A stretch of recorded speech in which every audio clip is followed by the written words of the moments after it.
Hello everybody, trust you're all well and welcome to the latest episode of Monty.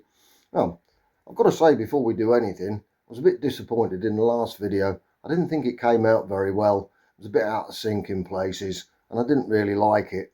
So my apologies for a poor quality video. Hopefully we're going to do better this time. And we started off with a quick visit last weekend down to the Wilder Kent Steam and Country Show. Was going to take Militant, the old timber tractor. That was the plan, if you remember, and she needed a lot of cleaning up. However, when I went to start her up to get around and give her a wash and that, I had a bit of a problem with the starter motor, and it stayed engaged even though the engine was turned off. The starter was still turning, and I'm not sure what was going on there.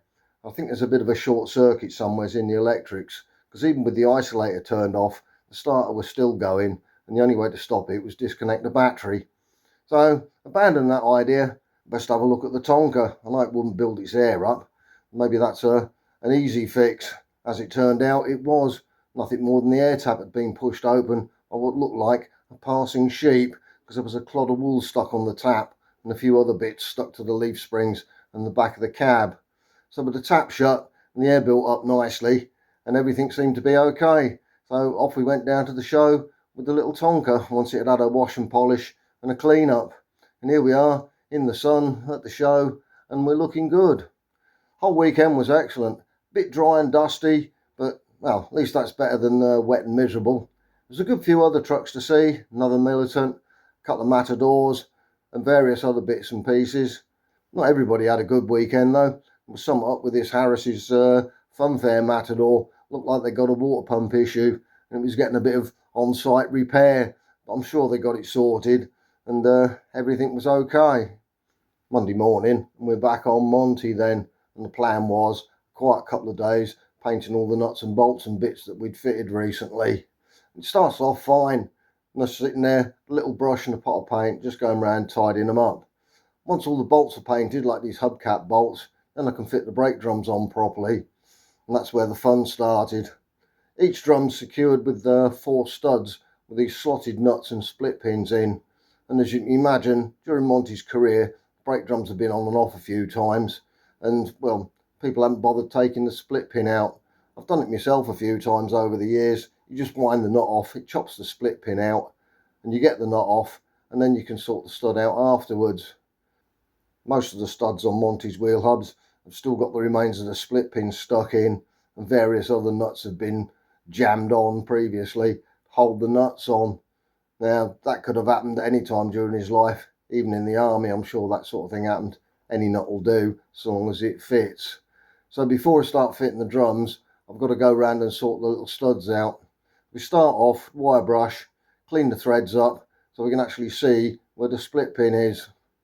Once that's done, get the centre punch, knock it into the hole a couple of times so you can actually see where you're going to start. Sometimes it does actually push the split pin through a bit.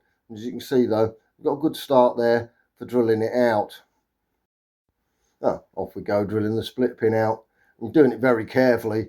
They're only about 2mm diameter, them split pins, so that's quite a small drill bit. It's dead easy to snap off. The last thing you want to do, have half a drill bit stuck in the stud. So bit of care, bit of patience, carefully run it through. You can actually see, if you look closely, the remains of the split pin drops out the bottom of the stud just before the drill goes right through.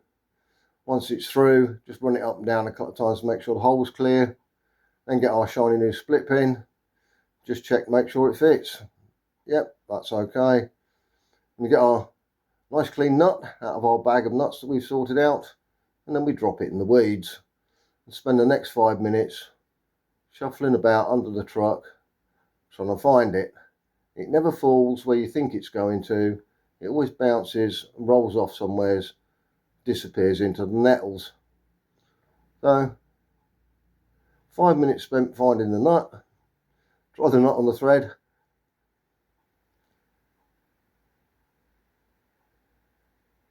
Just wind it up and down a couple of times. Make sure it goes right on. No damage to the thread, no burrs or anything. That's all good. And we're ready for the next one. 4 on each wheel station, 16 to do. As you can imagine, that took quite a while. Every wheel station seems to have one of these extra long studs with like this extra bit on the end. I've no idea really what it's for. I think it might be for helping you guide the drum on. But anyway, while we're looking at that, let's have a look at the actual wheel studs themselves.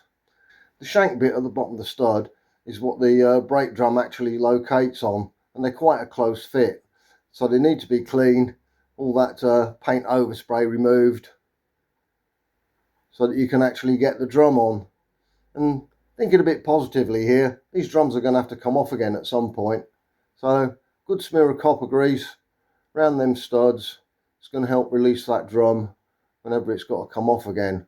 I say thinking positive, that drum's going to have to come off, not because there's anything wrong. Hopefully, Monty have done so many miles going to different shows and things, he'll need a brake reline. And that smear of copper grease is going to save somebody a whole world of aggro trying to get that drum off later. Once the drum's on, properly located, fit the nuts and their washers, then you've got to get the split pin in. You can't just push the split pin in, it's recessed into the front of the drum. So you've got to put a bit of a curve on the split pin first to get it to line up in the holes, and it's a bit of a juggle getting them fitted. Once they're in though, fold the ends over, trim it off, all done. Back in the home workshop then, next round of bits getting the paint job. Here we are, brake chambers, tow hook, various brake linkages and levers, what have you. These are the next bits I intend to fit. So we've got more lined up here, all the dirt and dust cleaned off from where they've been in storage, and they get a coat of grey primer. As I said earlier, you need the grey over the red, because otherwise the red paint shows through the green, makes it look funny. So once you've got a coat of grey on, quick round of flatten off and tidying up, and we're ready for a coat of green. There we go, all nice deep bronze green, sitting there drying off and waiting to be fitted. Once that lot's all dry and sorted, wheel it back down the farm and we can start fitting it onto Monty. And here we are. That's the bump stops. Goes on the top of the axle. It's 4 of those, they bolt underneath. And then you've got these axle sling ropes that restrict the travel of the axle.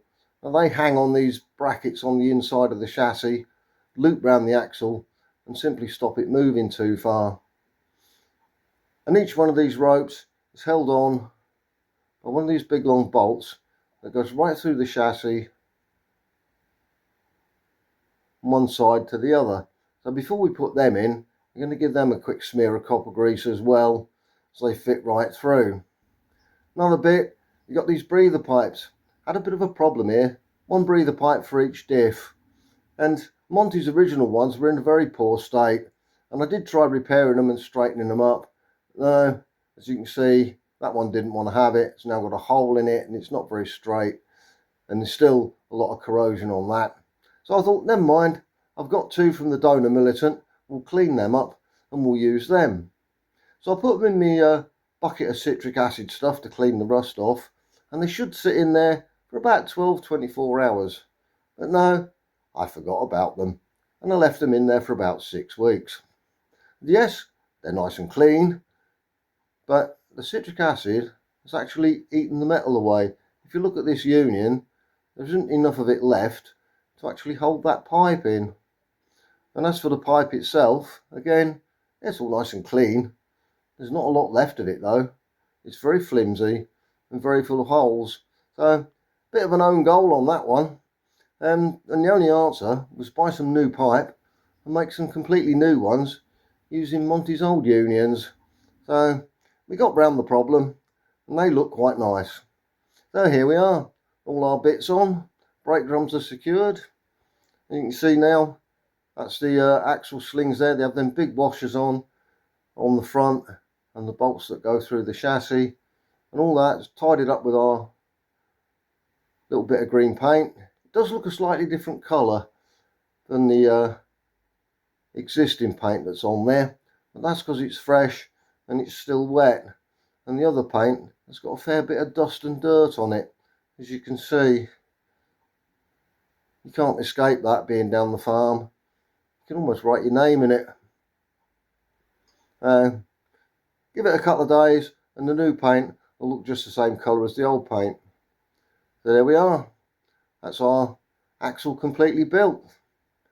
Next job, the actual brake linkages, and we start sorting the brakes out. See if we can actually get him some brakes.